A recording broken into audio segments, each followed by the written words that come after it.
Welcome to Lecture 15, Virtual Machine, Chapter 10b, Interpreter Design, Read, Evaluate, Print, Loop. Objective. We'll talk about how to compile the program code into the bytecode for Python virtual machine and that the Python virtual machine to run it. So we'll talk about REPL console design and the implementation of REPL console. Also virtual machine model and integration.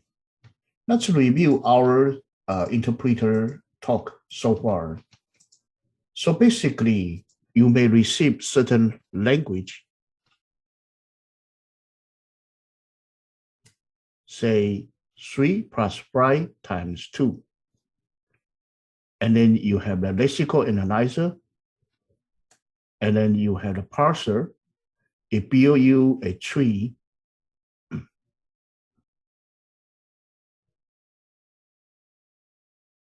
And then you actually have a so-called evaluation of this tree and run it.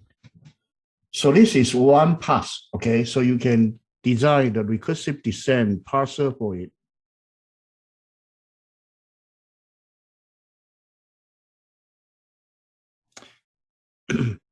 You can actually design using the using the rule. So you can use the regular expression rule to design the lexer. You can use context-free grammar to design the parser. So that's the second way you can do it. And here today, we are going to talk about the third way we are going to do it. It is to change the evaluation. So that's assume that here you have a Python virtual machine. So Python virtual machine is a virtual hardware.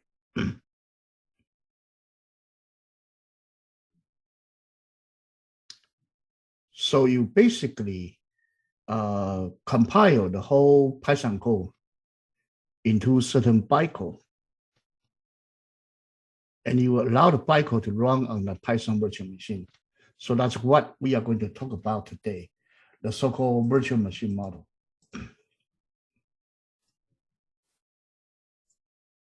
So that's the virtual machine model. And we are going to use this one to talk about virtual machine model and how to use it for the REPL loop design and REPL console and integration.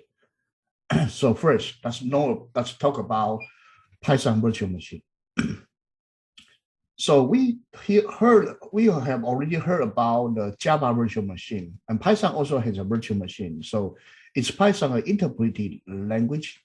Almost all Python introduction tell us that Python is an interpreted language compared with a compiled language like C, C++. In fact, Python is an interpreter case, but Python also has a Python virtual machine. In Python, the interpreter will read your code line by line and execute it in code stack. Remember, it's using the code stack to run the program for you. And this code stack actually is operated by the Python virtual machine. So it's different from the Java virtual machine. Java virtual machine, you compile everything into bytecode, and bytecode run by Java virtual machine. And it actually is some sort of intermediate code similar to the hardware code. And in Python, actually, every line you can interpret it to the bytecode, and it's a little bit different from the Java virtual machine. While in C, the compiler will check grammar, translate to assembly code, then compile and link them together to the binary machine code. But here in Python, it will be only be interpreted into the some sort of intermediate code. We call it bytecode. So it's not assembly code. It's not machine dependent code. It actually is machine independent code. So it's a little bit slower here. And also it's by interpretation. It's different from Java, that's by compilation. So is that all true?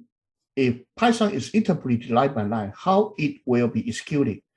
I'll find out the detail behind it. And what I found, Python is not purely interpretation language. It is very much like Python, Java, a compile and interpretation language. Before Python interpreter take over the execution, a Python program will go through lexing, parsing, and then compile. So here you can actually using the compiler and compile to the Bytecode. The Bytecode, sometimes you can see it is the so-called .pyc code, okay, pre-compile code. That's called Bytecode. And then you use a library code with the virtual machine to run it. So this one is the hybrid model of the Python code. But sometimes we also use the interpreter. So it's kind of a little bit mixed right here. Okay, so it's Python and interpreter language. Yes, compiling. I did not make mistake here. There is a compile stage. Lexing would identify the keyword and tokenize all elements of your program. Its result is a concrete syntax tree or CST or parsing. So this one is actually a parsing tree.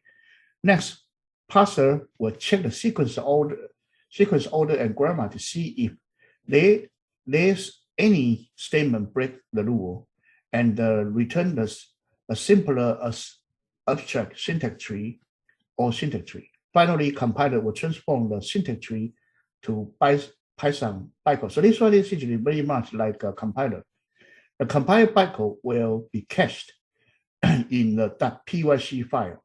So you will have this intermediate code, and the PYC code can actually also be dumped and be actually shipped. So this PYC code is somewhat similar to the .class file in Java, so that make the second run faster. So second run will be faster. So every time your first run will be slower. So it's similar to the .class file or .jar file. So one difference compared with Java C# is that it's cached. The PYC file is for performance purpose only. So you can dump it, okay? But some Python interpreter will also only cache it in the memory, but did not save it as a file. If Python interpreter don't see the .pyc file, you compile a script on the fly. So this one will take more time. Autonomy, a Python program. So select section 2. So here we have a function called define AB. We'll return AB, and we will print the code. Let's look at this one. So here I keep my PowerPoint. I keep my PowerPoint on the left-hand side, and I bring up my Visual Studio Code. So right here, I'll create the first one called Bytecode 1. Okay, I would have this code called Bytecode 1. So this one I define as add A and B, and I will return A plus B. Okay, then I'll print, okay, A that underline code underline that CO, okay, and then CODE. So here apparently this one code is a feature of the add. So add is a function and it has a code. So this one is a private variable. So this private variable is actually a double under variable. The code, it is the bytecode. So in the bytecode, we will see a certain string for the bytecode. You convert it to a binary, actually a B string. Okay, you convert it to B string. So let's run it.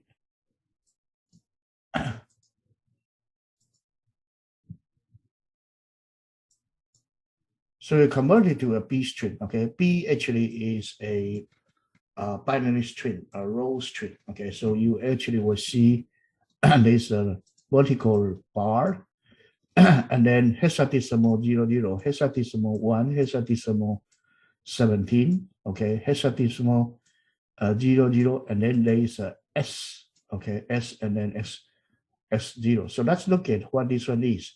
We can also do this. We can also do print, okay, and this one we convert it to a list.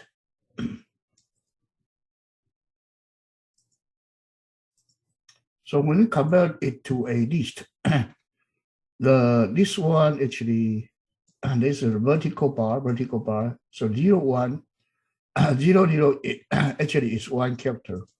So let's save this one and run it again. So this one you have 124. 124 is this vertical bar, and then this hexadecimal 0, vertical bar 124. Okay, and then we have 17. 17. I'm sorry, we have 0, 1. That would be the 1, and 17 is actually 23. Okay, decimal 23.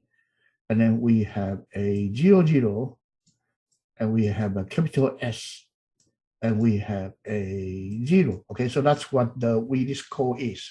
So what that this means, this one actually is interpreted as wrong. So we will actually know that these are the bytecode. These are the bytecode, but what does this bytecode mean? Okay, so we can actually import the so-called DIS module, okay, the disassembler module, and we can actually disassembling the add function. Okay, so right here, let's try this one. We actually can import the DIS, and then let's actually do print, okay, DIS, the DIS of the, this one is a DIS.DIS, so there's a DIS function, disassembly, the so-called add function. So add function, right here, you can check the code. But this one, DIS.DIS, you will actually deassembly the code. The assembly code, we will see this. After we deassembly the code, we will see this. So, so right here, we have this one. We have low fast. Low fast will load the variable from A variable to the stack location 0. Okay, we'll load B's value to the stack 1. And we will perform binary plus. So pop out these two values plus, and then we will return the value. So these are the disassembly code for this add function. So here we can see that, okay, and there is a disassembly of the operand name 24. Let's actually also look at it. So here we can also print, okay, disassembly. This disassembly actually is a module, so name, and we have 24. Okay, we actually look at the disassembly 24. Actually low fast. It actually is called low fast. Okay, so let's actually try save, and then let's run it. So the disassembly operand name 24 actually is binary subject. I'm sorry, actually is binary subject. So let's don't print out this 24. Let's print out the whole thing for disassembly operand name.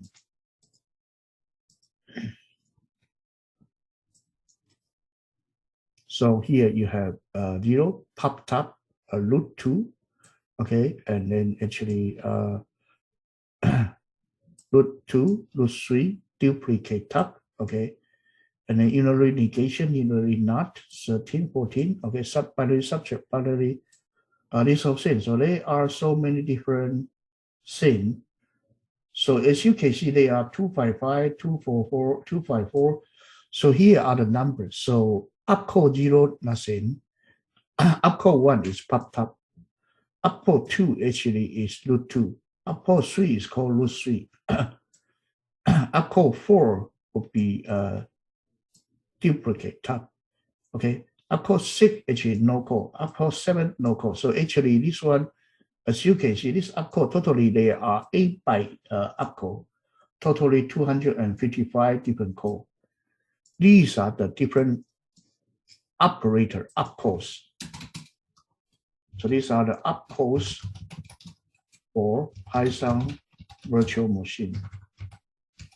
So if you know about the computer architecture for the microprocessor, okay, so they are 8 byte virtual opcode or Python virtual machine. Okay, so when you compare to the .pyc file, this function will be compiled to some sort of opcode and value. So here you have 124. I think this one is first low to 0, first low for 1, and then 23. Okay, let's look at this different code now. So let's go to the 124 location. Okay, 124 location. Let's look at it. So we cannot see the number. Okay, so we do see 99. Okay, that's actually search for it. Okay. Okay, sorry for that. Okay, here 50 something. Okay, we have to go here. Okay. Okay, here 128, 127, 120. 6, 25, 24. So 124 is low fast. So the first one vertical bar, actually, it means the low fast. So it is the low fast, and the operand, it is the variable. So this one, actually, these two means the low fast and the 0 location. Okay. So this low fast and 1, that is a low fast and stack location 1. Okay. So binary add is 23. So let's actually look at the 23. So here we have 13. Okay. 21, we have the 21. So 21 here, 23 is binary add. Okay. 23 is binary add. So let's go back. So 83. Okay. The next operand is actually 83. 83. So let's look at 83. Okay, let me search for it. Okay, 58, 74. So let's see, somewhere around here. Okay, 74. Okay, 83 is the return value. So you will return the value from where? From the stack location 0. Okay, so here what you will do actually is you will load A to stack location 0, load B to stack location 1, and pop out these two to do a plus, and then store back to location 0, and will return this location 0 to the outside. So basically, this is how the Python virtual machine will work. Okay, so basically this one show you the string, okay, the code, the code's string format, okay, using the underline code, underline code, underline dot code, okay, and then you can convert it to list. Convert it to list, it will be the decimal value for each opcode and operands. And then you actually can also disassemble the opcode, okay, and you can also check your operand tables, opcode tables. So these are what we have here. So this one is the Python program. So basically, in the middle, your Python program will all be integrated into this kind of the bytecode. You will be all be integrated in this kind of bytecode, and your Python program will be run on the so-called virtual machine. So you use the disassembly function. Okay, so here you will get such disassembly function. Okay, so first column represent the line number of the original code. This is line number of the original code. The second column is the index number of original bytecode array. So here it actually would be, this one is actually the line number. This one is location 0. You have 1 byte for this, 1 byte for this. Location code 2, 1 byte for this, 1 byte for this. Okay, location 4, 1 byte for this, and then there's pop out adding to the 0 location. And then location this, and this one return the value from the state location 0. Okay. So next one look like assembly language, right? So the load phase instruction load the value of the A and B to data stack. And the binary add instruction pop out the top 2 number from the stack and add them together. Then push the addition result back to the stack. Okay. Finally, the return value instructor will pop the data out of stack and send back to the next frame in the frame stack. Okay. Next frame actually is the caller frame. So you have caller frame, and you have a current value. You have the A and B is a current frame. And when you finish the adding, you need to actually store the return value to the previous frame. So that's that. Okay, so make one of my mini Python interpreter. So make one of my mini Python interpreter. Now I have a Python program as shown as below, and I'm aiming to build my own Python interpreter by Python to execute it. So I have this function, and I'm going to try to actually run this program, okay, to actually interpret this program, okay. So here, after nexting, passing the compile sequence, okay, we get a bytecode of this, okay. So actually you have, here you have actually have the low, and then return, and the return value, you will actually print out the value, okay. So there's a function called print value, okay. So this whole thing is your instruction and the variable, instruction and the variable, something like that, okay. And then that's the instruction, and the number are the A, B's value. You actually put in the number. So you do have 2 lists. One, usually the execution code is a dictionary. Dictionary has instruction. Instruction is a list of the tuple of the instructions, okay. And also you have number are the arguments, okay. Number are the arguments. So Python using stack-based interpreter, all data manipulation will happen inside the data stack. So right here, actually we have the simple interpreter, and you have a stack, okay. And there is a load function. So load function, you will load some number to the stack, okay.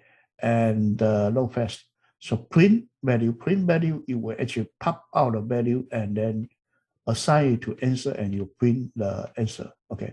Binary value, you pop out 2 number and then sum them, and then actually will actually what? Put them back to your stack, okay.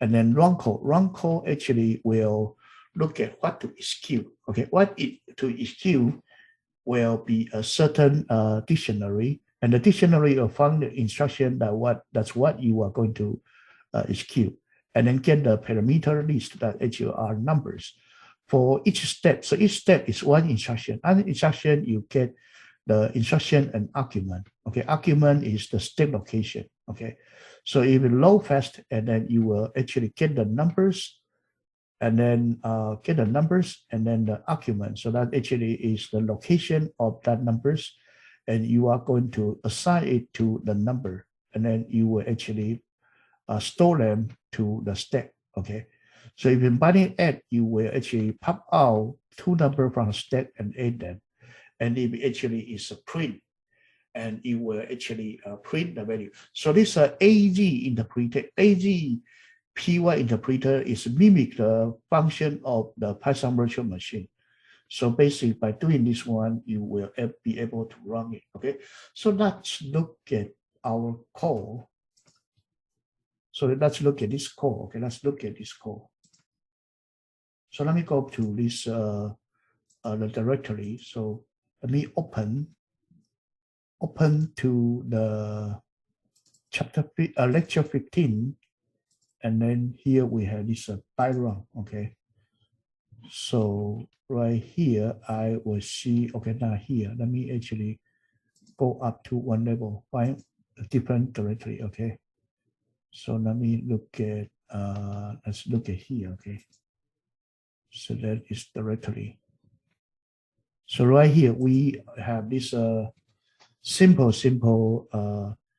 easy assembler. Okay, it is in this lecture 15's tab label. Okay, tab label. So right here we do have AG interpreter.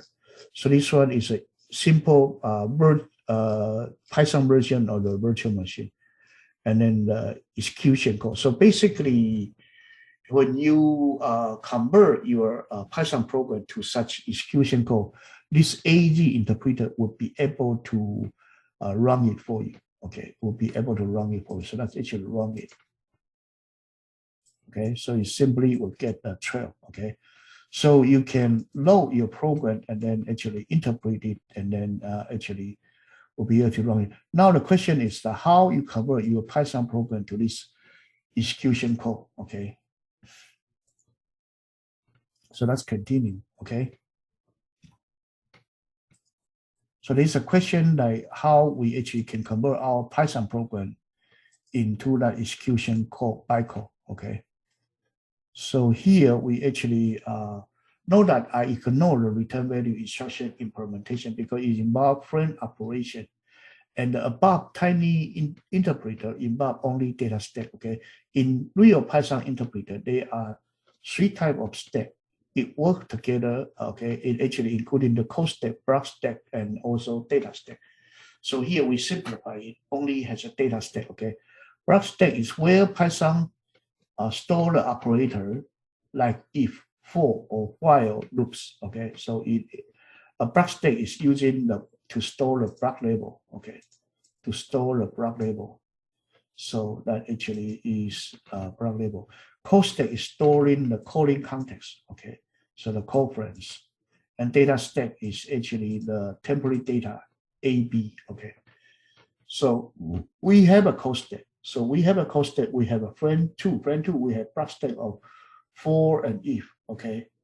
And then some data stack. So we have code stack, and actually also each frame we may have block stack and the data stack inside the code stack. Okay.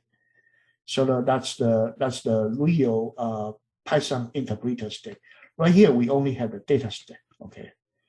Okay, so here we only have a data. For example, in a recursive program, the main code will recursively call function 10 times, and then there will be 11 frames in the code stack. Okay. So your Python virtual machine bytecode, your source code will be using the CyPython, okay, C Python compiler and compile to C Python bytecode, and then you will run by C Python virtual machine with your input data. Okay. So that's the Python virtual machine. You can look at this whole thing, okay, the HTTP list location, and this chart tells you how it is run. So in this mode, actually, Python is purely in the kind of the so-called it is in the so-called hybrid mode. Hybrid mode, and the C Python will using the C code to run it. Okay, regular Python is an interpreter, and this one will be using C code to run it. Okay, so Python as a dynamically typed language, section 4. Okay, so Python is a dynamically typed language. And actually, we actually say that Python is not a type-free language. It has a type, but the type will be determined at the runtime. Okay, it will be, so it is not a static type language. It's a dynamic type language. Okay, and why? Because before Python interpreter actually run the code, nobody knows what type of data it is. Okay, so basically we have a function called mod_ab. So mod_ab, this one can be taking modulation. It can also be the so-called formatted string. So this one actually it depends on your AB is a string or it is actually an integer. Okay, so this one, if you mark 4 and 7, it will be 3. Okay, if you mark he percentage string, it will be become hello Python. Okay, so this one will give you hello Python. So the dynamic feature brings some trouble in real life programming. Okay, and it's actually annoying, but actually it also it's very powerful. In some time, you do not need to declare the type, okay? So one additional note about this module. So this module is disassembly, okay? Disassembly, and we have a code, and here we have the so-called this one, and we disassembly the code. So here we have the code, and you can use a disassembly the code, and when you print it, you get something. So that's actually run this program, okay? Run this program. So let me actually get this program, okay? Let me go back to my previous folder.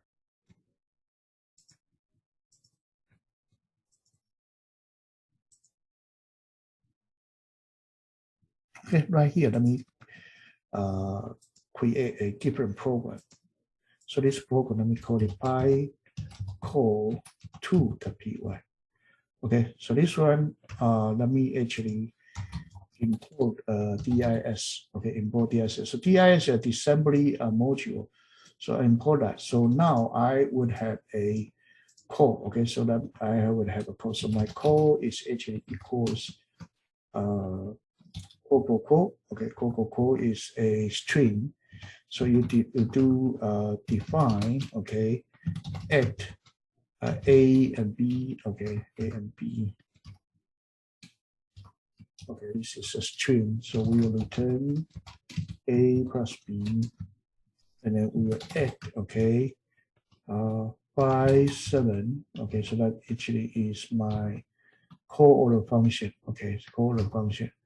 So with this, we have that string, so we will get the assembly of this call, so the function is actually got disassembled, and we can print out this code. Okay, so let's actually look at this code.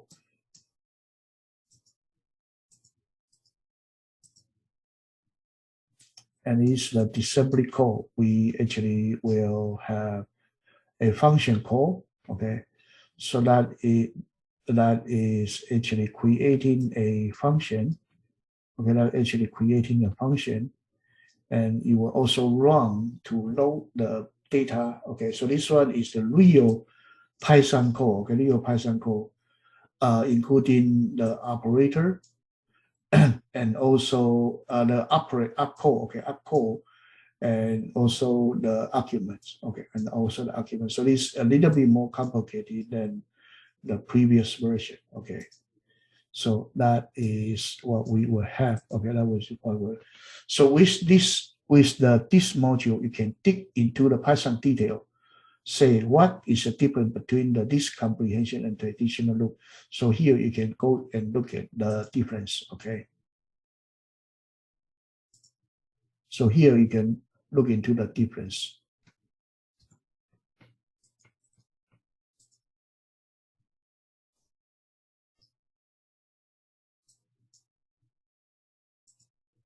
So in the next section, we are going to look at the Python interpreter that is written in Python. So using Python to write an interpreter for Python.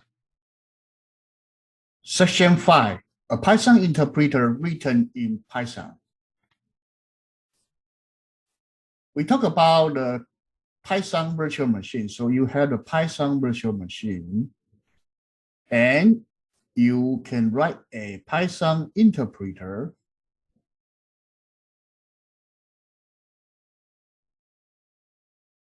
And you have your own Python program.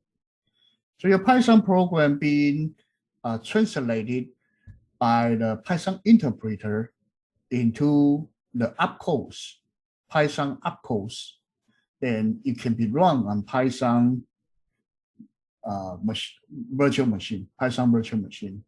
So we can call this a Python interpreter. So Python interpreter is to use a Python programming language to write a translator that translates the Python language into Python virtual machine. So this is another way to design a interpreter. So by doing this, actually you can translate several different languages program into Python virtual machine. In fact, this technique was used in many other languages, such as Scala is a language that runs on Java virtual machine. So if you write a good compiler or interpreter, it is possible that you translate from one language to the virtual machine of another language. So first, this program is called Byte. Byte is an interpreter implemented in Python, okay? And the author was surprised to delight to discover that the fundamental structure of this Python interpreter fit easily into 500 line restriction. So basically, the program is pretty small. So basically, we get this Byte code and we are going to explain it. And this chapter will go through the structure of the interpreter and we'll get insight of that. Okay. The goal is not to explain everything there, and is to know about the interpreter, like so many interesting areas in programming language and computer science. And you can devote years of developing a deeper understanding of the project. So this one is a Python interpreter written in Python, and it's only about 500 lines. And Byte was written by these people, okay? And its structure is similar to the Python or CyPython or CPython. So understanding the Byte will help you to understand the interpreter in general and the CPython interpreter particularly. And okay, so Byte is capable of running most Python programs. So the purpose of studying this one is you have Python interpreter, the regular version. It may be written by C language or C++ language. You have the C Python, that's another interpreter. But basically on the base, we have the Python virtual machine. And here you have the Byte. So Byte is a different version, but it's only 500 lines. And your different .py can be translated by any one of these different interpreter of different efficiency. Of course, the CPython will be faster because it's a C version. So you can also translate some other language to the virtual machine. Okay, some other language to virtual machine. So that's the purpose of using this kind of design. So basically, you can design your own parser. You can use the grammar generator, such as the Flax and Bison, okay, or the PLY, okay, Python, Lex and Yet, okay. And this is another way you use the virtual machine and you design your own interpreter on the virtual machine. This is yet another way to do compilation. So before we begin, let's narrow down what we mean by a Python interpreter. The interpreter can be used in a variety of different ways when discussing Python. Sometimes interpreter refer to the Python REPL, so replete, okay, the console, replete console. So what we talk about here in this chapter is that the interpreter is a replete by itself. So your different language can be, say, your A language can be translated by some replete.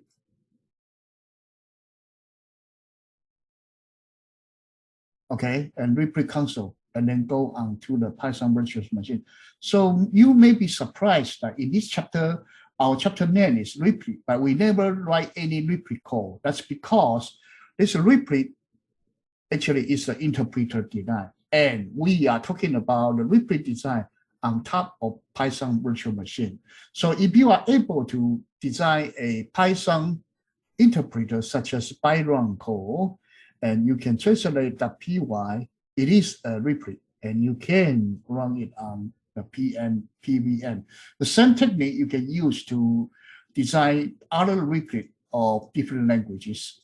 So basically, the Python replete is the interactive prompt you get by typing Python command online. Sometimes some people use the Python interpreter more or less interchangeably with the Python to talk about Python code from start to finish. So there is a Python interpreter, there is a Python virtual machine, there is a Python replete. Okay, these three terms actually are a little bit different, but sometimes we all call it Python, the Python code. Okay, sometimes we all call it Python, but this actually is 3 different things. So the Python one that you actually run on the command, it actually is like this. You may have a Python program on the those command. You directly hit it, you will go into the Python REPL console.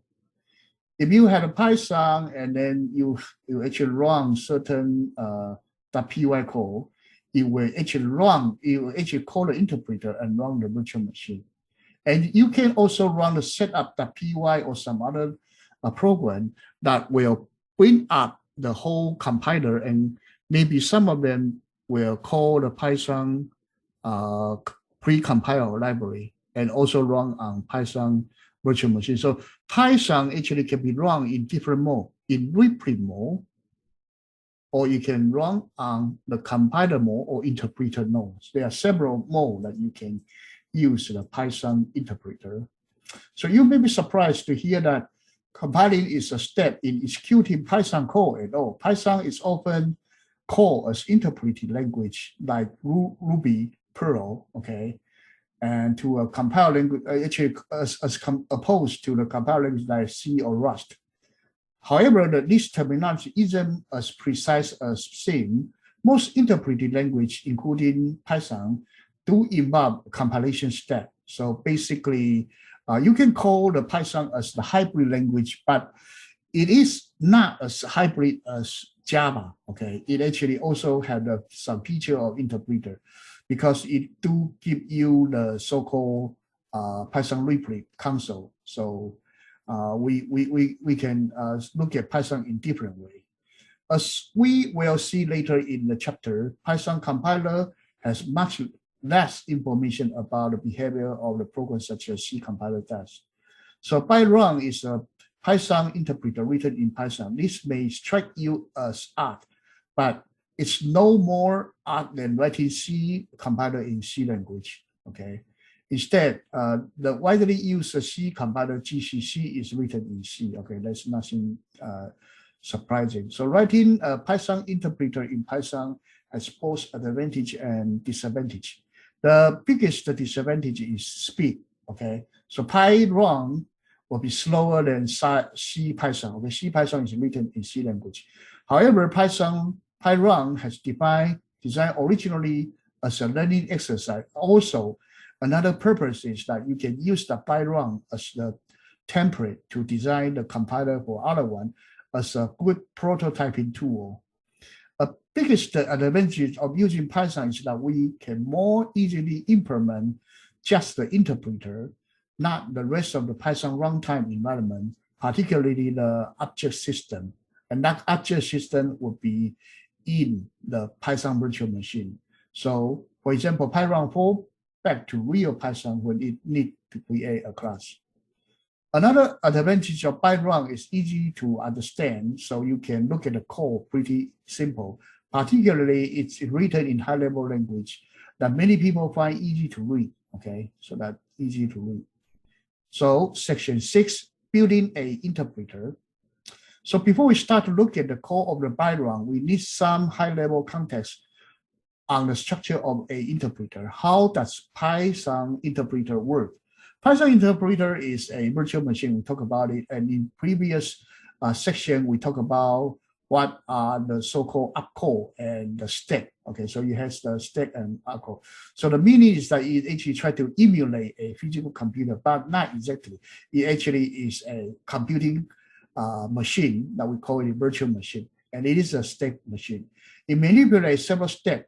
That is the code stack, data stack, and also that we talked about it before, the code stack, data stack. There are 3 stacks that we use that you can refer to the previous chapter. We have 3 stacks.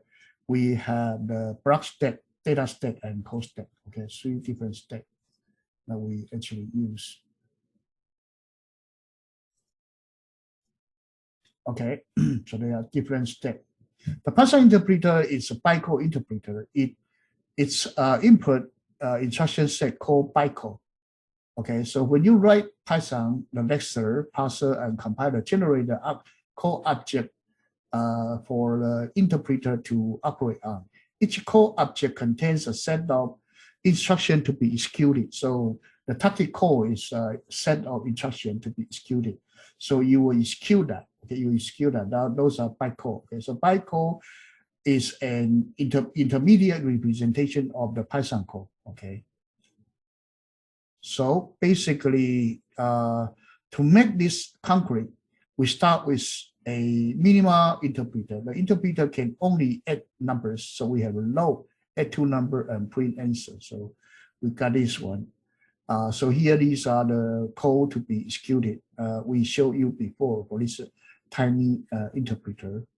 So a Python interpreter is a state machine, so it must manipulate state to add the two numbers. So we talked about it before. So this one is okay so far.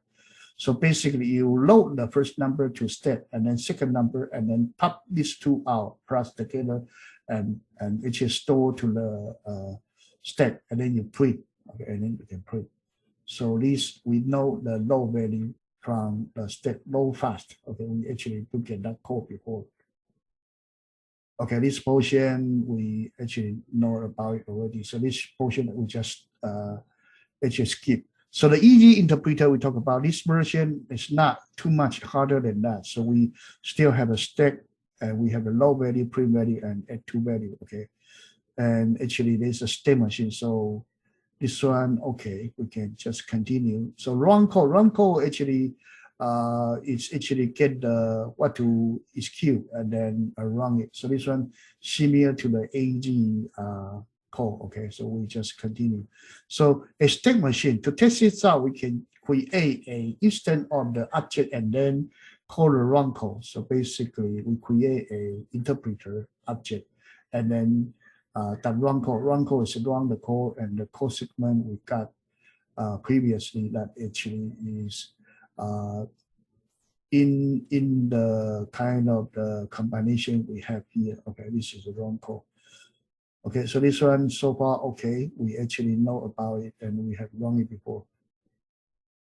Okay, and then you can make it a little bit more complicated, and you have a low name, store name. So here you have low, you actually low and add, and then low another one and add and then print. Okay, so this we actually have this different one, and you can also store back to some variable. Okay, so this one okay, so this one I think is okay. So far we know about it.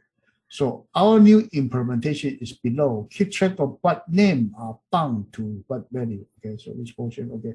The argument to the instruction can mean two things. They can be either be indexed to the number list, or they can be indexed into the name. Okay, so this one we talk about it.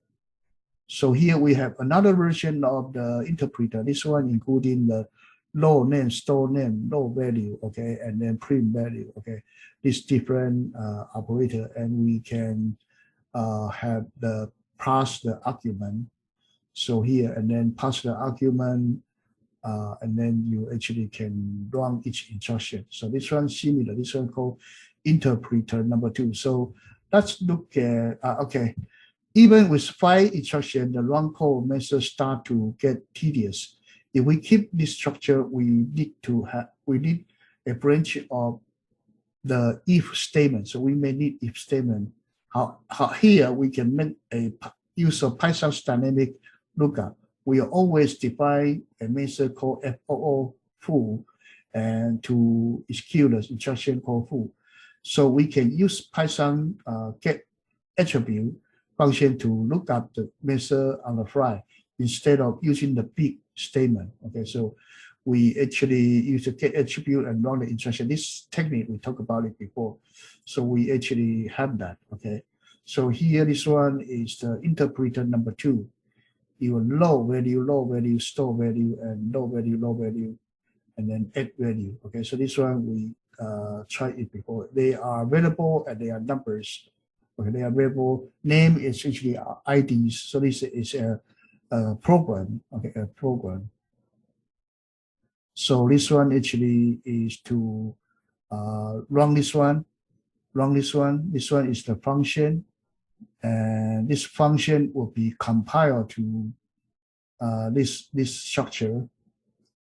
Okay, this number and name, number and name, and then you together. So typically, this one will be compiled to such code and then run. Okay, so this one is our interpret tool. Let's actually look at the interpreter tool.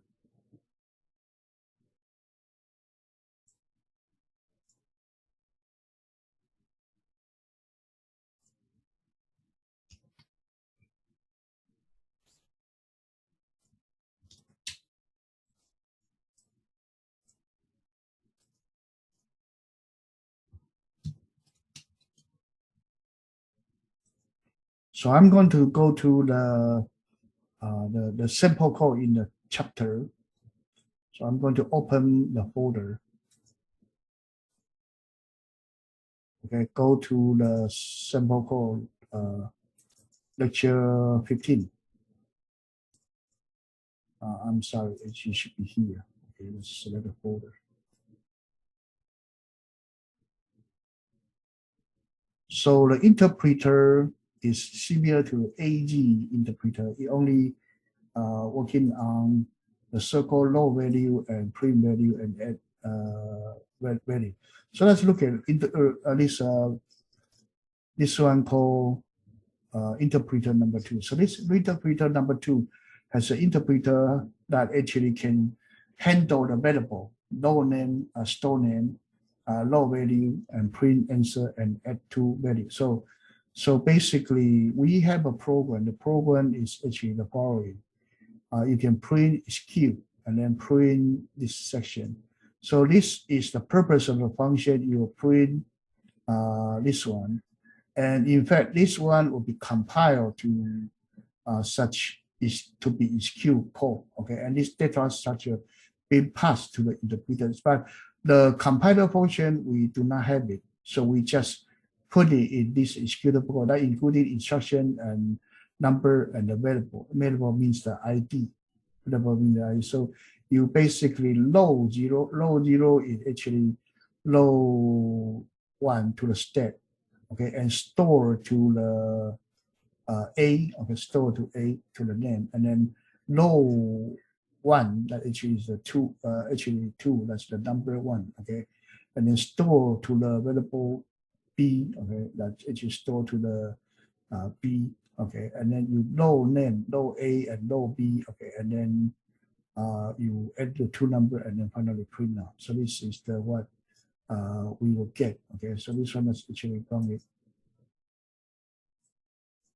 So you will print out the SKU. So this portion is to mimic the function. Okay, but in fact here we do not have the compiler in here.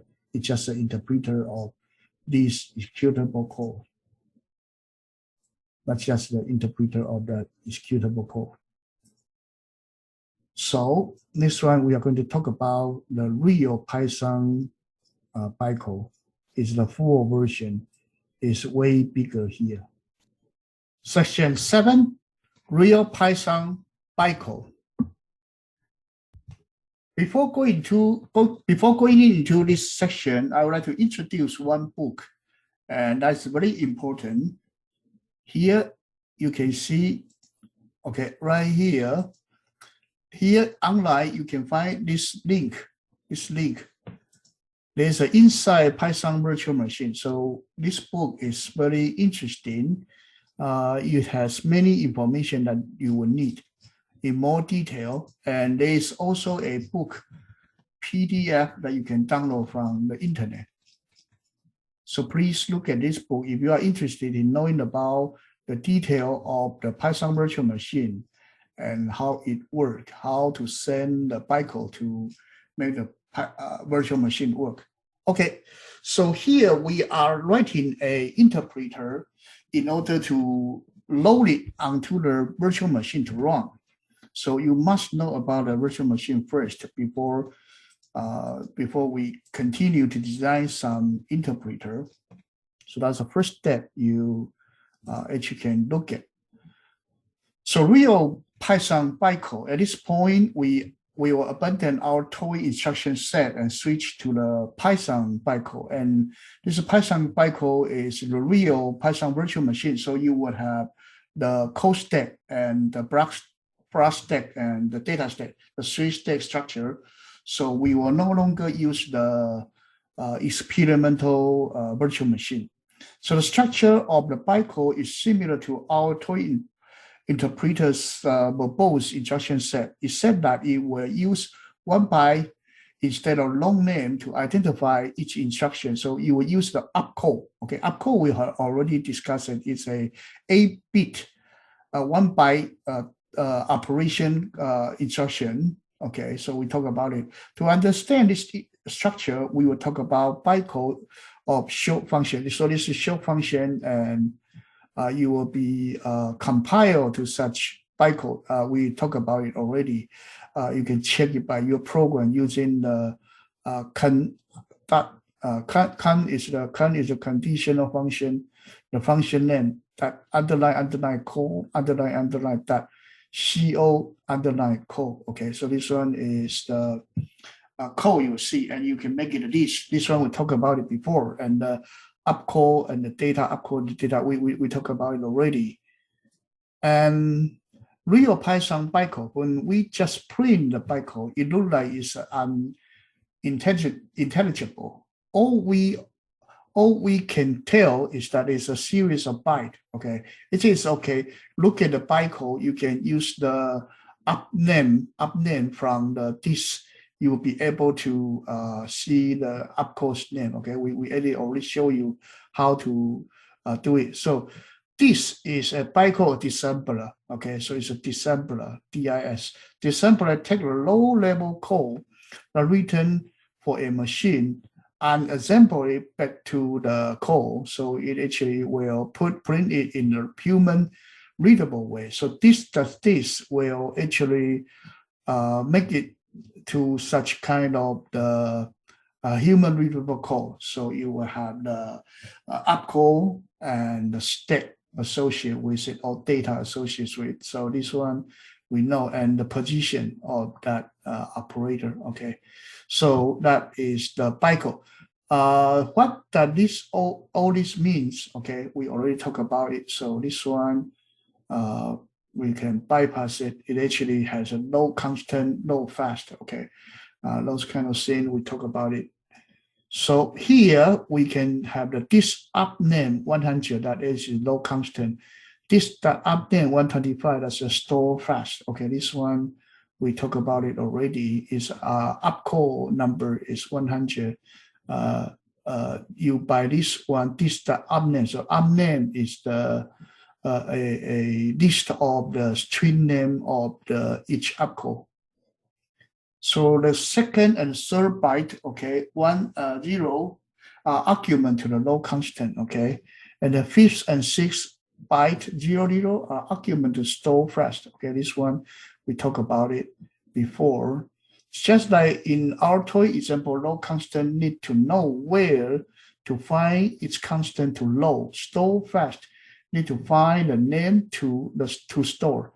Okay, and then see these 6 bytes represent the first line of the code, x equals 3. So this 3 line, it represents the first line of the code, x equals 3. So you actually load a constant, okay, load a constant and store fast. So load constant, store fast.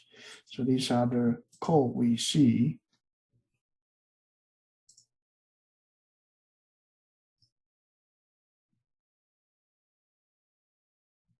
Okay, so these are the code. If Python use just 1 byte to locate constant and name instead of 2, okay, you can have 250 name and constant. So associate with a single code object. Using 2 byte, you can have this much. So actually 1 byte is not enough. Okay, 1 byte definitely not enough. So far, the interpreter has executed the code simply by stepping through the instruction one by one. This is a problem. Often we want to execute certain instructions many times or skip them under some condition. To allow us to write loop and is statement in our code, the interpreter must be able to jump. So jump function in the instruction set will be needed. In a sense, Python handles loop and condition with go-to statement in the bytecode. So you use the go-to statement. So it's a jump. Look at the example of the function again. So here we have the load, okay, load and store that actually x equals 3, and then we'll load fast, okay, and then load constant, and then compare, and then actually jump if please. So this one actually is a jump function, okay, jump function. So here go back to our conditional function. So here it has the constant, okay, and the comparison is available. So load constant, load fast, and then it will jump, okay, jump actually based on the condition for compare result, okay. So that's that. Okay, so here you have loaded data is of x, y, understand, and then pop jump if force. Okay, so if force it go to 22. Okay, if force, so this go to the else portion. Okay, go to the else portion. Otherwise, you go into here, you will load 3. 3 actually is a yes. Okay, is yes stored in the state location. 4 is a no. Okay, that's a constant. So that is that would actually be the conditional function that we have here written in the assembly code, okay, the bytecode. So what that all these means, let's look at the first instruction, load constant as example. The number in the first column show the number in our Python source code. The second one column is an index into the bytecode. So tell us load instance, load constant appear at the position 0. So that is your data stack, okay, data stack 0. The third column is the instruction itself. It mapped to the human readable name, okay. The fourth column is when present, is the argument to that instruction. The fifth column, when present, is a hint about what argument means. So this one, 1, 2, 3, 4, 5, really means here. This one is first column, second column, third column, fourth column, fifth column. Okay, what they say about this. Okay, so here consider the first few bytes bytecode list. Okay, so you have this one's load constant store fast. Okay, so the second and third byte. Okay, this one we actually visited before. So far, the interpreter has executed the code simply by stepping through the instruction one by one. This is a problem, okay? So the go-to, we talked about it already. Okay, this one. And the conditional if x less than 5 on line 3 of the code is compiled into 4 instructions, okay? 4 instructions. So, and the pop jump if force, okay? So x less than 5 generate the code to load x, load 5. Okay, and compare the two values. The instruction pop jump if false is responsible for implementing if. The instruction will pop the top value of the interpreter stack, and that will be the result of the comparison. Okay, the value is true, then nothing happened. Okay, it will continue to the next instruction. If the value is false, and it will jump to another instruction. The instruction to land on is called jump target. Jump target is our else portion. Okay, it provides us the argument to jump pop instruction, and it is 922. Okay, it's a target 922. The instruction at the index 22 is load constant. Okay, if the result of the x less than 5 is false, then the interpreter will jump straight to line 6. Okay, that's the source code line 6, it would be the location 22, okay? Skip the line 4. Thus, the interpreter uses jump instruction to selectively skip over part of the instruction set. Okay, Python loop also rely on jumping. If the bytecode below, notice the line while x less than 5 generate almost identical bytecode to if x less than 10. The only difference is the 10 and 5. In both cases, the comparison is calculated and then pop jump if force control which instruction is executed next. Okay, at the end of line 4, the end of the loop body, the instruction jump upslope always send the interpreter back to instruction 9 at top of the loop. While x less than 5 become force, you jump a pop jump if force jump to the interpreter past the end of the loop, which is the 34. So here we have a loop. Okay, we have a loop. We'll have a loop x equals 1, while x less than 5, and then x equals x plus 1. So here we are going to look at the bytecode for a loop. So this one, we look at this one, we have a load 1. Load 1 is actually your 1 constant. So load constant to 1, and then you store to 0. So that one actually load the constant to stack, and then you store to x. Okay, and then set loop. Okay, here set loop. So loop is actually loop condition is to 26. Okay, actually to 25. Okay, to 25. So 26 to 25. So load fast. Okay, we have a 0. That's x. That's an x location. You store it. That's actually in the stack. Okay, load constant. You have 5. Compare. Okay. Jump if force 34, so you go to 34, you pop block, okay, you pop block. So here, from here to here, you're setting up your loop, okay, your loop is from here to here, okay. So here is a comparison, it's the while, the condition, okay. So load fast x, okay, and load constant 1, and binary add, okay, this portion is cobra, okay. And jump upslope is going back to 9. So this one is actually going back to 9. Okay, to compare again. So here is a compare statement. Here's upslope, right? And here you have 34 is that it is force you go out over here. So it's ending of the loop. Okay, it's ending the loop. So right here, this portion is your loop body. Okay, this portion is your loop body. Okay. This portion is your, so to 35, okay, 26, to 26, okay, 26 steps. So here is your while compare portion. This portion is your while compare portion, okay. So this one is the assembly, the bytecode for a loop, okay. So I encourage you to try running this function to see how it works, okay. What's the difference between for a for loop and a while loop, okay, to the Python interpreter? How can you write different function that generate identical bytecode, okay? And what does else if work, okay? So these are a few things that you can explore the bytecode and using this statistics to understand, okay?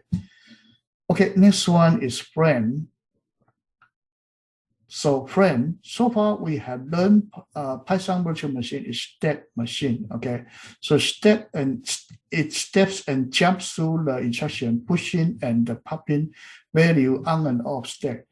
There are still some gap in our mental model though. In the example above, the last instruction return value, which corresponding to return statement in the code. What does this instruction really do, okay? So this one actually is return. Return is the last one. You actually finish your function. Okay, finish your function. So that one will return to somewhere. So now the next one is here. We actually still talking about one function, but you do need to look into the frame, so you know about how function calling function. So to answer this question, we must add a layer of complexity, the frame. A frame is a collection of information and context for a chunk of code. Frames are created and destroyed on the fly as your Python code executes. There's one frame corresponding to each call of a function. So while each frame has one call object associated with it, a core object can have many frames. The core object can have many frames. If you have a function that call itself recursive 10 times, you'd have 11 frames. One for each level of recursion and one for the module you're starting from. In general, there is a frame for each scope. Okay, so basically each scope will have a frame. Okay, for example, each module, each function call, each class will have its own frame when you run it. So frame lives on the call stack, a complete different stack from the data stack. So data stack, let's look at this. Your call frame is over here. Each function, each domain, you have a frame. And your data stack is here. That's your pushing part of the data, your low fast, something like that. It's operating on the data stack, but it's inside a environment of the frame. Okay, inside the environment of the frame. But your function call, every time you have a module, you have a class, you have anything, you will have different frame. Okay, that's your reference environment. That's your reference environment. Okay, so this one we have that. Okay. So blocks are used for certain kind of control flow, particularly looping and execution handling. Each frame on the code stack has its own data stack and block stack. So data stack and block stack is the normal pushing part of the variable, okay, and operations. So let's make this concrete with an example. So the frame, outside frame is for function. Data stack is the pushing part for the code blocks operation. Suppose Python interpreter is currently executing the line marked 3 below. The interpreter is in the middle of a call to foo, which is in turn calling bar. Okay, the diagram shows a schematic of the code stack of the frame, the block stack, and the data stack. Okay, at the moment we are interested in, the interpreter executes foo function at the bottom, which reaches the body of the foo and then up to bar. So here we have bar function, we have foo function, okay, and we run foo function. So foo function will be called in the frame, okay, and you execute it and you will run the bar function. So bar function will have a different frame.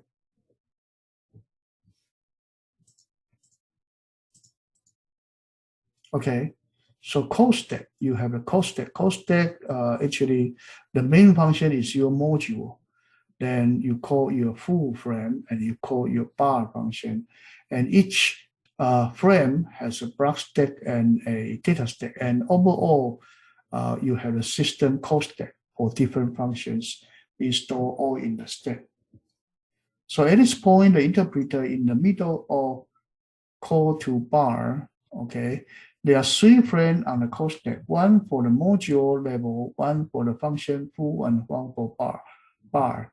Once bar return, the frame associated with it will be part of the code stack. This we know. The bytecode instruction return value tell the interpreter to pass a value between frames. So frame pass to frame using the return value. There's a bytecode for that. First, it will pop the top value of the data stack of the top frame on the code stack. Then it pop the entire frame off the code stack and throw it away. Finally, the value of is pushed on the data stack of the next frame down. So you actually had the return value being pushed to the data stack. Okay, when the developer working on the Byte for a long time, they have significant error in their implementation. Instead of having one data stack each frame, we had just one data stack on the entire virtual machine. So basically, it may make the environment harder to do. Okay, we had a dozen of tests made up of little slight pieces of the Python code, which we run through Byte and through the real Python interpreter to make sure that the same thing happened in both interpreters. Nearly all of these tests were passing. The only thing that we couldn't get it work was generator.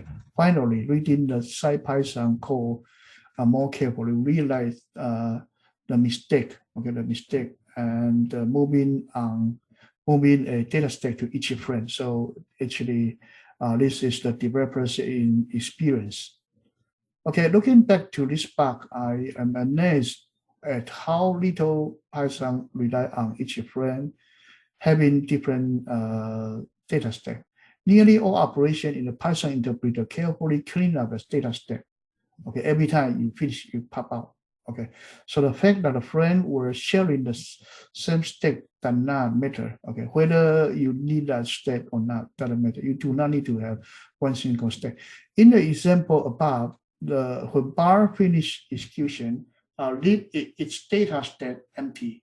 Even who share the same stack, the value would be lower down. However, when generated, a key feature is the ability to post a frame, return to some other frame, then return to the generator frame later, and have it in exactly the same state that you left it. Okay, so that's cold stack.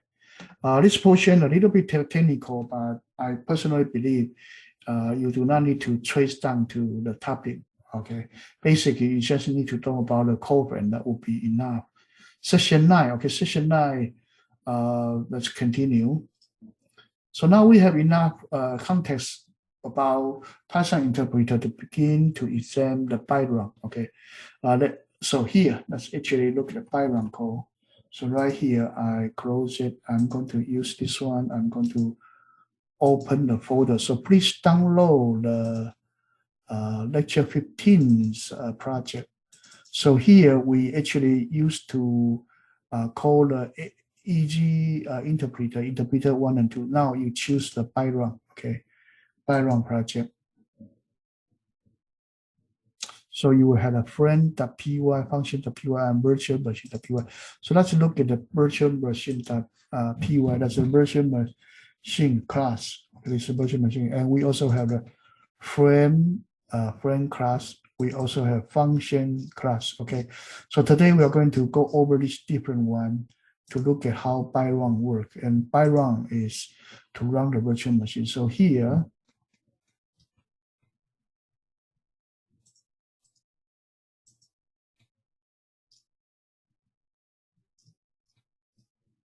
okay, one moment. Okay.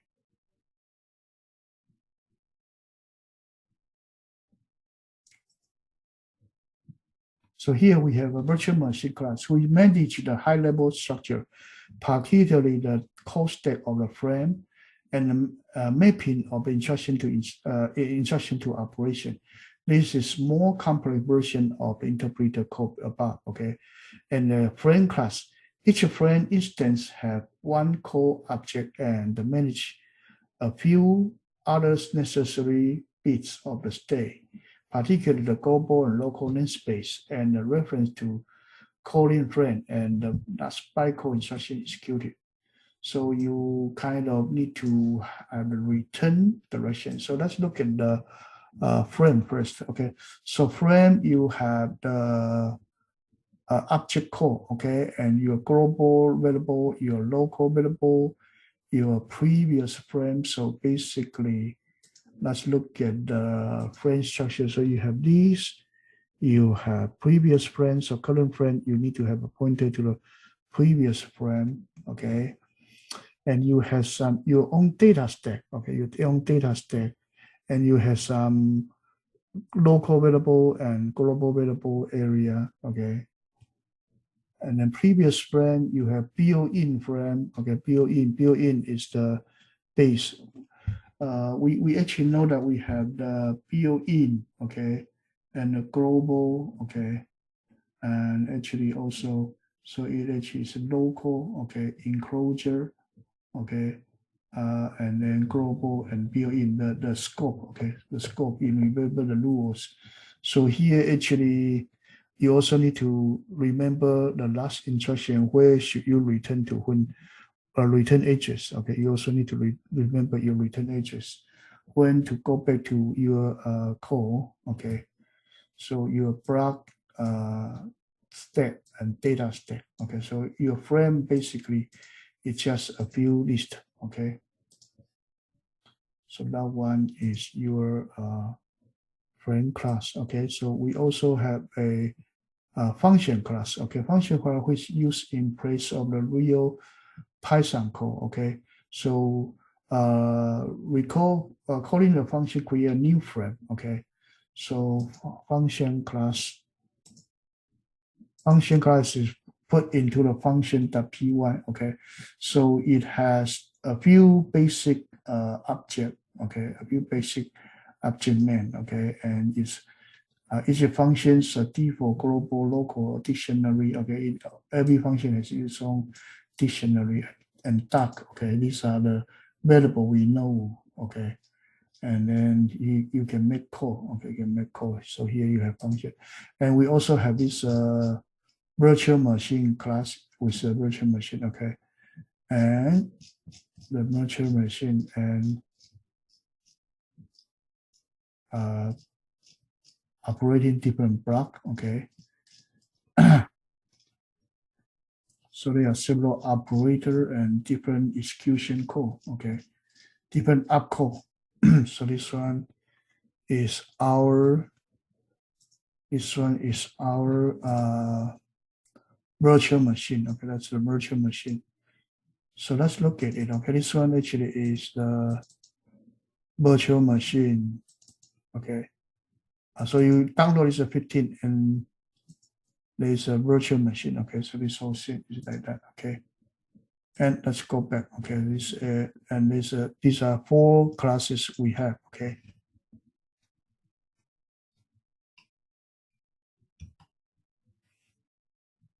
Okay, 4 classes that we have. Let's actually continue.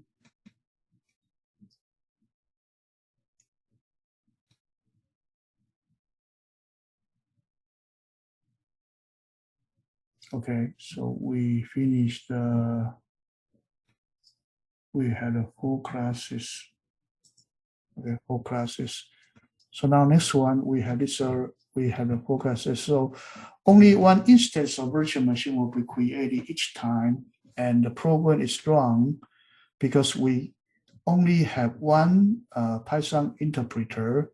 The virtual machine store all the code stack and the execution state and return the value while they have been passed between frames. The entry point for executing the code is module run code. Okay, so it has a run code.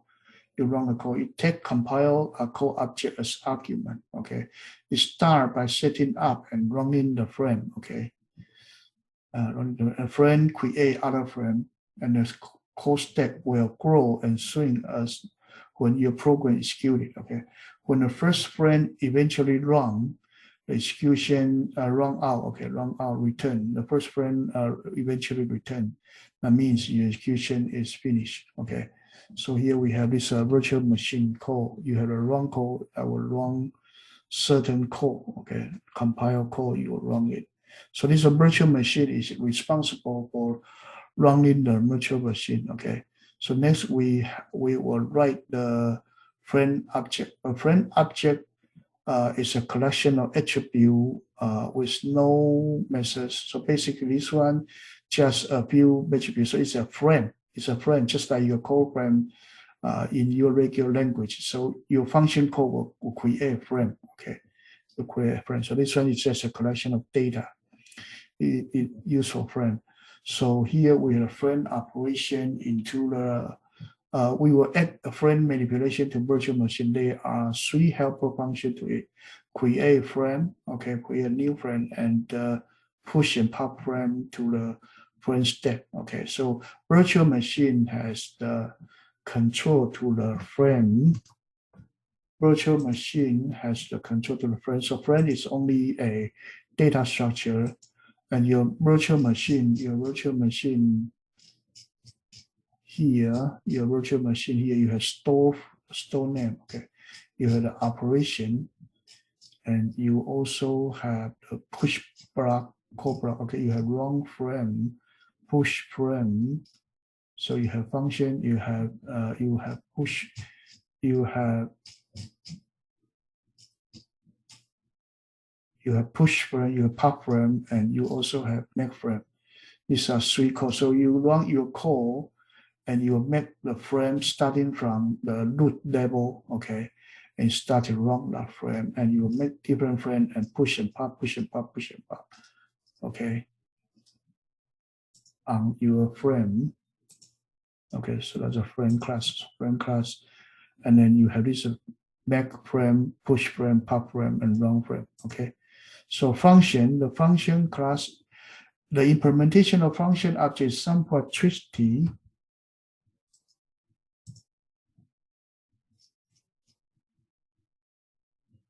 Okay, this portion actually is quite detailed, so need some careful. Okay, so the implementation of function object is somewhat tricky, and the most detail are not identical to understand the interpreter.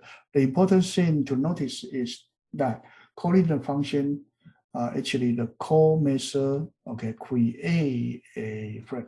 So you have a function, and that function actually has a call function. Call function will call that function. So function is an object, and function can be called. So this call function is very important. Function, okay, frame create a call frame in your stack, right? And function is when you define a function, the function will have call, have a lot of property, underline dictionary, create a scope, and also create a reference environment. And when you run the function, it should be runnable. So you actually have the call function by itself, and you evaluate a function over there, okay? So here you have function object. So function object, you have different properties such as dictionary and the duck, okay? And you also have a virtual machine, okay? You have a virtual machine link. So these are your different slots, okay? Your different slots, variable slots, okay? Function call. So these are the slots you see actually current property. So these are different property are your slot, and you may modify it, okay? Modify it. You can redirect, modify the list, okay? So you have make cell, okay? You can make cell. So there's a call function. If you call the function, it will run that function, and you will what? Use your function call, will call it, and you make a frame so that it should create a function called create a frame, okay? And push it into the code stack. So next, we back to the virtual machine object. We add the helper method for data stack manipulation. So the Bytecode. So this one actually is within your virtual machine. You push and pop. Okay, those different functions. These are pushing, popping to the data stack, not a frame stack. Okay, so pop in. Okay, these are different ones. So before we go into running a frame, we need 2 more functions. That actually pass byte and argument, okay? Take the bytecode, check if they have argument, pass the argument, if so.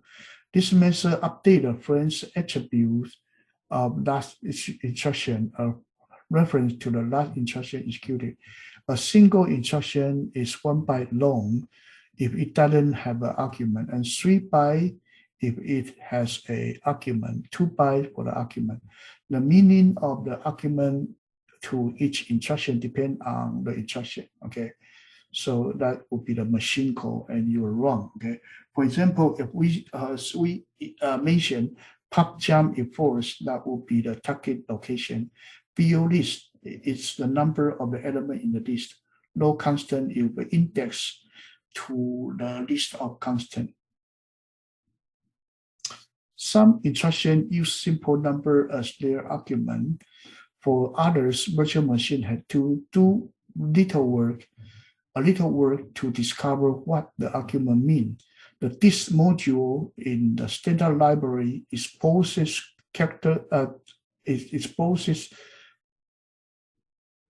a cheat sheet explaining what argument have what meaning, which make our code more compact. Okay, so okay, this one we actually know already. The next method is dispatch. So dispatch, you look up the operation for a given instruction and execute them, okay? In the SciPy interpreter, this dispatch is done with a giant switch statement that span actually 1500 line. Luckily, we will run the Python. This is that. So basically, we define a method for each byte and then get attribute to look up it. And look into our toy interpreter above. If our instruction named the full bar, the corresponding method would have a name by full bar. For this, at least for the moment, we will leave the content of this method as a black box. Each bytecode will return either 0 or a string called y, which is an extra piece of state the interpreter needs to, in some cases. The return value of the individual instruction method are used only as internal indicator of the interpreter state. Don't confuse these with the return value from executing thread. So this is okay. So here we have a dispatch function. Dispatch function. So the dispatch function is what it actually will dispatch the byte name to corresponding method. Byte name to corresponding method. So it actually is from your upcall to the function. Upload up name to the upcall to the function. And run frame, you will run your frame. Run your frame.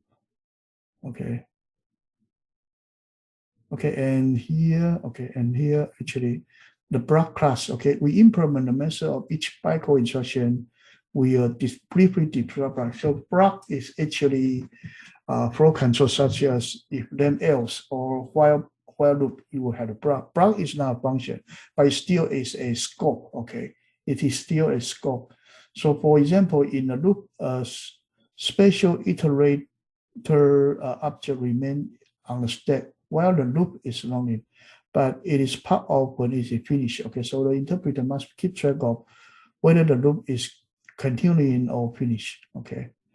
So keep track of extra piece of information. The interpreter sets flag to indicate its state. We implement the flag as a variable called y. So which can be none or one of the string, continue, break, exception, or return.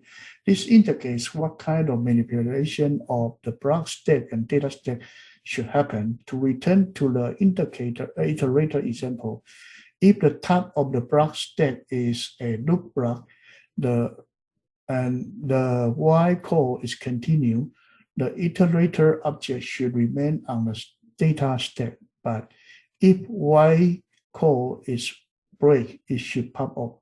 Anyway. So here your block actually is a collection of name type of your block, type, handle, and actually stack. So precise detailed block manipulator is rather fiddly.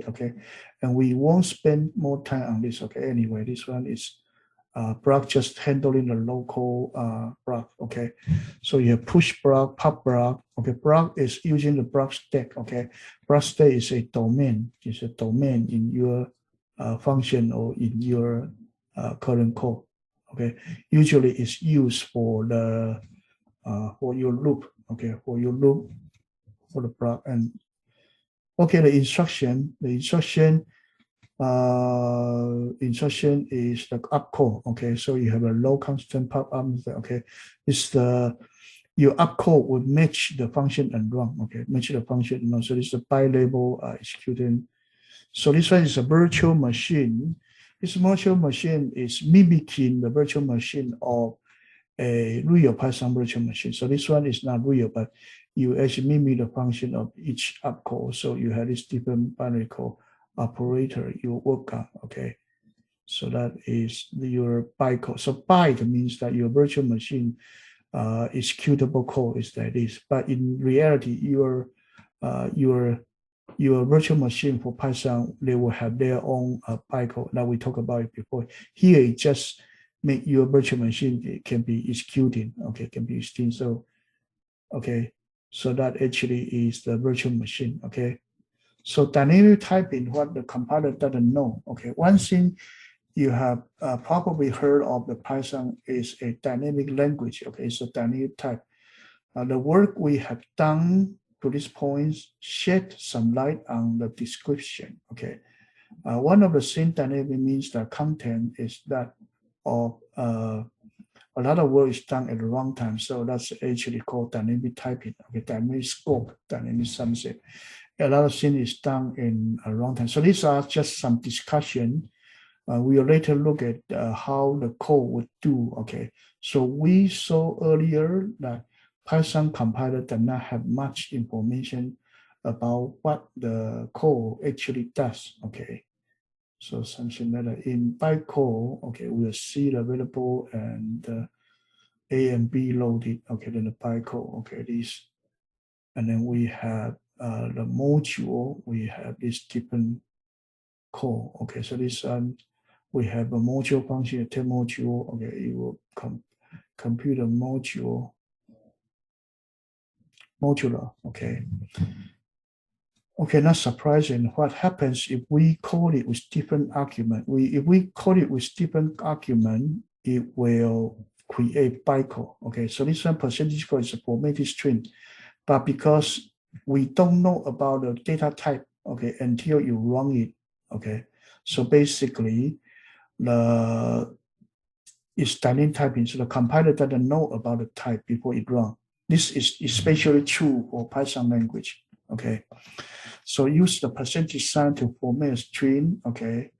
For printing means the invoking the instruction, okay, whatever this is, like that, okay. So binary modular, okay. So this one's a runtime. So dynamic typing actually we have discussed it in previous lecture, okay. So it's okay. Here, this one, I would just actually go through it, okay. This portion I think is okay. Let's actually look at the conclusion. Okay, conclusion, Byte is a compact Python interpreter. It's easy to understand than C Python, okay? So Byte replicate C Python's primary in structural detail, okay? So interpreter create, destroy, and jump between frame. So the main purpose for us to study this Byte right here is to understand how virtual machine is built, okay? How virtual machine is built. So I encourage you to disassemble your own code and run them on Byte, okay, on Byte. So here, instead of continuing the Byte, I'm going to introduce this guy called XPython. XPython is actually one version of the Byte, okay? So it's a Byte written in SciPy bytecode, okay? So it's actually a more advanced version of Byte, okay? So it's called XPython. And this XPython, you can learn how internal SciPython work, okay? And actually it's built with additional opcode. You know about the opcode. So this one is just like helping you to learn the assembly, okay? I mean, so use as a sandbox environment. So it's like a sandbox, you can practice on it for typing piece of execution. How one Python program that run multiple versions of Python bytecode, okay? And use a dynamic further in chaotic execution or for analysis, okay? But anyway, you can find the XPython and pip install XPython, okay? You will install that. And this one is environment, so you get the XPython, okay? You get the XPython. So in the XPython, you try to run some code, okay? Anyway, let's actually get out of here, okay? Get out of here. So we basically, let's go to the XPython location. So right here, let's bring that window R, okay? CD, okay, this guy.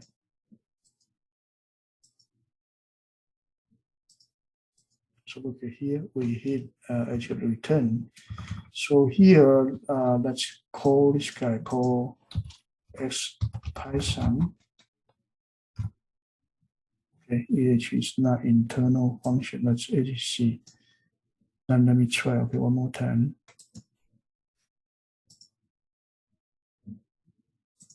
It's called XPython. There's no dash. Okay, so you can type after the installation. Okay, after installing XPython. So this one will bring up your XPython. Okay, you need to pass a program. Okay, you need to pass a program. So here we have AB. Okay, let's try this one. Let's actually try change directory. Change to this XPython directory. Okay. Let's write another one called b.py. Okay, so this one, let's do this one. Okay, just have the I equals 0. Okay, while I less than 10. Okay, and then print I. Okay, and then I plus equals 1. Okay, so let's use this simple program. So let's actually do save.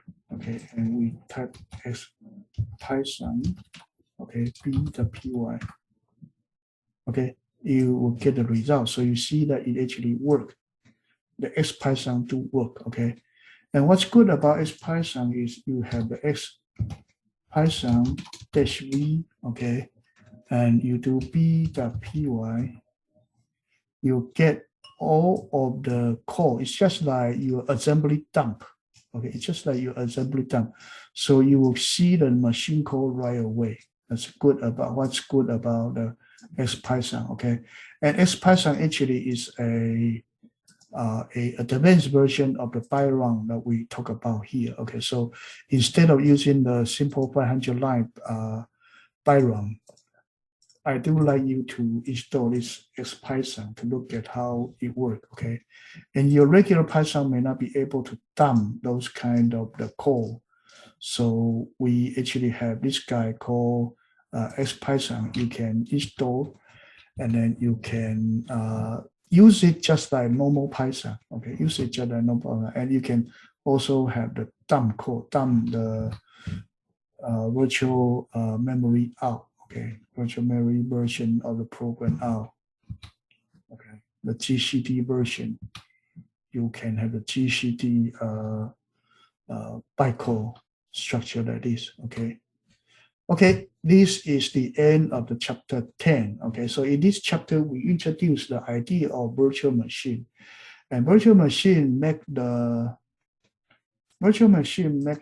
language to be platform independent. Okay, so basically you have virtual machine, Python virtual machine. Okay, and you may have your Mac OS, you may have Windows. Windows may run on x86 processor. This one may be M1 or M2. Okay, this one may be A15, different processor. Okay, and you may also have Android OS. Okay, Android OS. Okay, I'm sorry, this is Python virtual machine, and you may have Android OS. Okay, as long as the Python virtual machine is compatible, your Python program will become platform independent. Okay, platform independent. You can all run it. Okay, you can all run it. And right here, we actually try to study this Python virtual machine. Okay, so this Python virtual machine, if you design a new language, let's assume that you design a language called monkey language. Okay, and this monkey language, you actually can use a interpreter. An interpreter interpreted into Python bytecode. And Python bytecode will be loaded onto Python virtual machine, and you can actually run it. And currently, we have this one called Python. That's a special version of the Byte we talked about in this chapter that you can use. Okay, so this is one way that you can actually make it work. So XPython is a Python virtual machine. The regular Python is also a Python virtual machine. Your C Python is also another virtual machine. So virtual machine can be written in different flavor as well. So this, using this one, you can actually what? You can make your REPL environment. You can make your REPL environment because you have a question. Okay, you put your monkey language into there. It go to the interpreter and run by Python virtual machine and provide the answer. Okay, or provide the result. Okay, so this is the core of your something that you can actually do. Okay, so you implement language, you actually do tokenization, you actually do creating your evaluation tree, okay, syntax tree, and you actually run it, you can compile to bytecode. So this portion is our lecture 10, 11, okay, lecture 12, 13. For the 12, 11, we talk about the so-called tokenization. 12, 13, we talk about the so-called parsing, okay? And the parsing, eventually you will generate the bytecode. And bytecode is one way that you can do. And here we talk about virtual machine. So the virtual machine is the machine to execute the result you get from your parser. So it actually, you can consider this one is the back end of a compiler, okay, of a compiler. So right here, lecture 10, 11, 12, 13, and 15, it is a whole collection of a complete interpreter or a complete compiler, okay? And you can design your REPL very quickly using the technique we learned so far, including the recursive descent way of writing the parser, or using the regular expression to design the tokenizer, using the counter-free grammar to design the parser. And you can also put the execution engine actually be runnable. So here you have Python virtual machine. Your monkey language will be able to be ported onto the Python virtual machine. And there are other type of virtual machine. You can also port your language onto the Java virtual machine. Okay, you can also port it onto the Java virtual machine. So it is also possible that you can find some. There's also another book that's inside, okay, Java virtual machine, okay, and you can also read what is Java virtual machine, okay. You can also read what is Java virtual machine. So Java virtual machine is another candidate that you can use as a execution engine. So Java virtual machine languages, okay. So here, these are the listing of Java virtual machine languages. So all of the language that is done over here, Java, Groovy, Kotlin, Scala, C, Clojure, okay, these are Golang, okay, these are all actually can be ported onto Java virtual machine, okay, so these are all languages that can port it onto Java virtual machine. So here you can also change it as the Python virtual machine languages. So Python virtual machine language, introduction. So here you can look at, there are many Python virtual machine website you can look at. So here you have this one. No, this one actually is parallel virtual machine. It's not Python virtual machine. That's actually use the word called Python virtual machine languages. Okay. So a virtual machine. So here you have the Python bytecode. Okay. So here you have the Python bytecode. So are there other languages that target Python virtual machine? So here you can read some article like this. Okay. By the way, but because the Python virtual machine is actually slower in a way, okay, compared to Java virtual machine. So Java virtual machine, usually people would really like to port it onto the so-called Python Java virtual machine, okay. So Python is just a C program, okay. And you can also look at it. The Python program actually is a C program. It's a C runtime program, okay. And so here, the back end of the machine, instead of going into the detailed compiler and then creating the executable code, recently, this kind of a virtual machine has become very, very popular, okay? And here in lecture 15, we are focused on talking about what is Python virtual machine, and you can extend the study to the Java virtual machine, okay?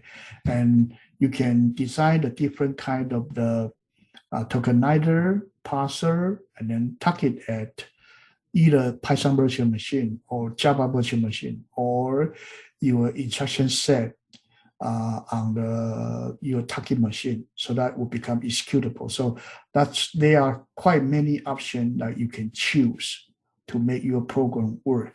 Okay, so this lecture 15, our main purpose is to introduce what is virtual machine and who can run your program, and when you design your replete loop, okay, you need to handle the tokenization parsing and also make your program run. Okay, also make your program run. Okay, thank you. Bye now.